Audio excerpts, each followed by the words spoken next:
بسم اللہ الرحمن الرحیم۔ ساہیوال کے مشہور پاک پتن چوک کے پاس ایک 8-10 سال کا بچہ گھر کے سلے ہوئے کپڑے کے ماسک بیچ رہا تھا۔ میں نے جو ہی اس سے پوچھا کتنے کا دو گے بھائی؟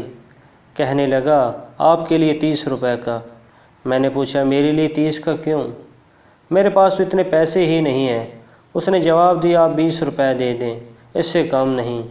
میں نے بچے کو ایسے ہی مذاق کے طور پر کہہ دیا بھائی میرے پاس تو 20 روپے بھی نہیں ہیں، اب میں کیا کروں؟ جانتے ہیں کہ اس نے کیا کہا؟ اس نے کہا کہ آپ مفت لے جائیں، جب کبھی پیسے ہوں تب دے دینا۔ میں اس کے جواب سے بہت حیران ہوا اور استفسار کیا کہ ماں تم سے لڑے گی، مفت کیوں دے آئے ہو؟ بچے کے جواب نے مجھے سر سے پاؤں تک لرزا کر رکھ دیا۔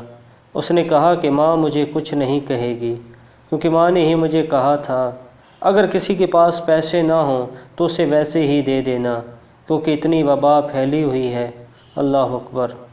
قوم کی ایک ایسی ماں جس نے فاقوں سے مجبور ہو کر کپڑوں کے ماسک سیکھ کر اپنے معصوم سے بچے کو چوراہے پر مزدوری کے لیے بھیجا، لیکن اس ماں نے یہ سوچ کر کہ وبا کے دنوں میں کوئی ضرورت مند ایسا بھی ہو سکتا ہے جس کے پاس ماسک خریدنے کے لیے پیسے نہ ہوں، تو ایسے بغیر قیمت دینے کا صبر سکھا کر بھیجا۔ سلام ہے ایسی ماں کو۔